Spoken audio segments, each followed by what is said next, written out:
What is up, guys? It is As Josh Sees It, and today we are going to discuss what I love about adventure bikes. We're going to go through the pros, the cons, why I have a motorcycle like this, in addition to some of the other bikes we have. So stay tuned. We're going to be back right after this.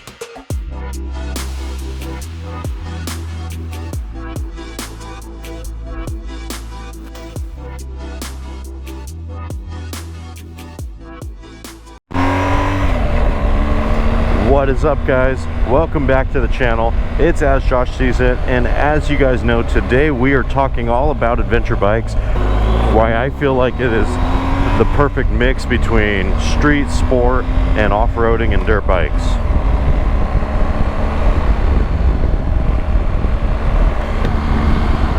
So for those of you guys that have been following the channel for a while, you probably have seen, especially if you're following me on Instagram, that we are on a BMW GS 1250. We opted to get the normal GS, not the full adventure version. We'll talk a little bit about that more in the video, maybe in another video. But for today, I wanted to talk about just the category of adventure bikes, why I got into them. For those of you guys that have been following the channel for a while, you know that for those of you guys that have followed the channel for a while, you know we've been on a number of different motorcycles. Everything from big Harley-Davidson baggers, dirt bikes, street bikes, cruisers, all of those kinds of things. And why we ended up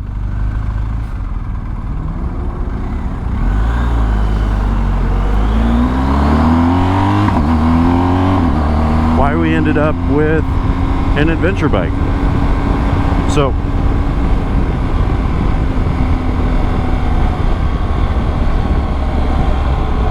really, first thing that kind of got me thinking about adventure bikes was, honestly, I was kind of doing a lot of cross-country road trips, and I would go kind of all the way to like the end of a big ride, and we'd get to, you know, a campground or wherever we were going to moto camp, and I would kind of see these guys that they would get there and then they'd go off onto these trails. And so I was kind of always wondering, you know, what was beyond the actual pavement, you know, what kind of things were out there, what kind of things was I not exploring. So that was maybe in the back of my mind over the past few years as we've done a few cross-country road trips on different motorcycles. Started to think about, honestly, getting back into dirt bikes. So I grew up riding dirt bikes as a kid, had a bunch of dirt bikes growing up, and so I was kind of thinking like, oh, you know, that'd be fun, maybe get a dual sport, go for, like, you know, the Honda 300 or something like that. I think CRF 300 is the exact model, and was kind of just toying around with that idea around the same time as I was starting to think about getting an actual dual sport motorcycle. Harley-Davidson had announced that they were going to be coming out with their new Pan America motorcycle, and really before that, honestly, I wasn't super familiar with anything in the adventure bike category, but that started, you know, kind of this curiosity.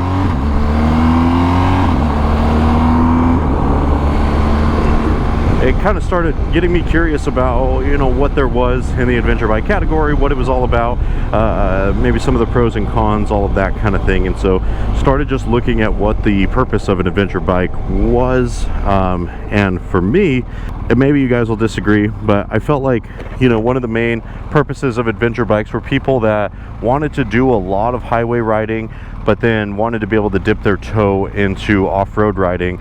Whereas, you know, on the alternate side of things, you had dual sport motorcycles that did a lot of off-road riding that were really, really good on like single track trails. Yes, they could go on the streets and the highways, but you weren't going to be overly comfortable with a bike like that for long distances. So some of the riding that we're doing, you know, where we're putting thousands of miles on a motorcycle over a weekend or something like that, I just realized that maybe a dual sport bike wasn't going to be as comfortable. So that was kind of like a pro in the adventure bike category for us. So was waiting for the Pan America to come out. And then once it came out, it was pretty hard to find, at least in the Southern California dealerships that we were looking at. But one thing also that I started to notice was that even if you found a Pan America, getting parts for it was really, really difficult. So like finding luggage hardware or the actual luggage for them or just anything like that, because it was such a new bike, not a knock on Harley Davidson at all, was going to be pretty difficult to find. So kind of was watching it, watched some reviews. I actually did a couple test rides on the Pan America, really liked it, but every time I was looking up adventure bikes, BMW's GS 1250 popped up as like, hey, these are the guys that have been doing it the longest. I think the first adventure bike that BMW made was maybe the R80 or R81. Don't quote me on that, but basically they've been doing it for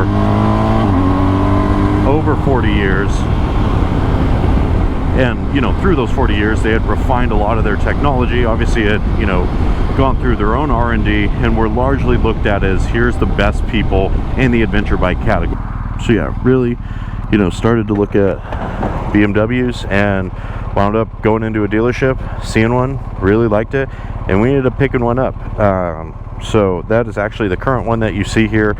This bike has just crossed about 5,000 miles. We've been riding it, gosh, coming up on a year now, actually. So didn't put a ton of miles on this motorcycle as compared to some of the bikes we normally would, but have gotten to do a lot of on-road, off-road, double track trails, single track trails, all of those kinds of things on this motorcycle. Have had a number of different tires on it.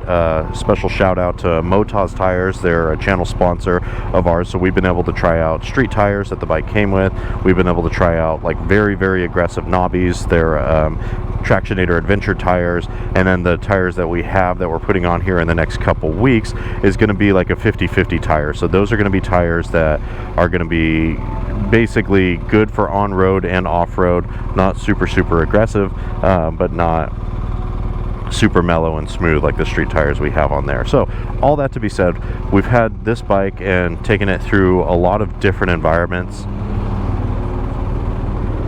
and yeah, I think for me and the type of riding that we were interested in doing, which is again probably, if I'm being honest, like 80% road and 20% trails and going off the grid and gravel or climbing up mountains or whatever, the adventure bike category really made the most sense to us.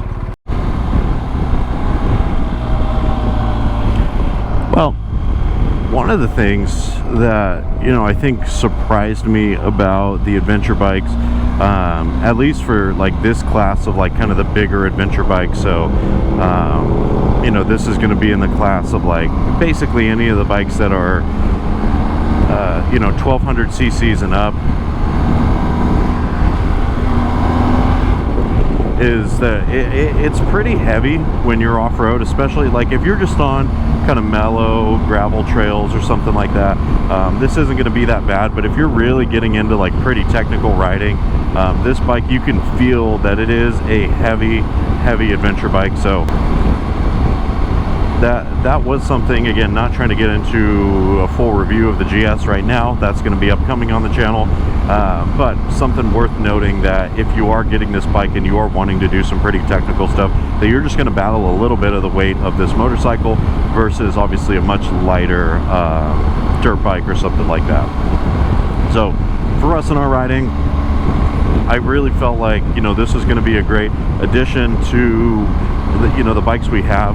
One thing that I didn't realize that I'm actually really surprised with is just how comfortable this motorcycle is on long distance road trips. So again, I mentioned to you guys that in the past I've had a few different motorcycles that were really geared for like cross-country road trips. I had a Harley Davidson Road Glide Special. I've had a Harley Davidson Road King, bikes that just really excelled at going long distances, and you're kind of sat back in just a really relaxed riding position.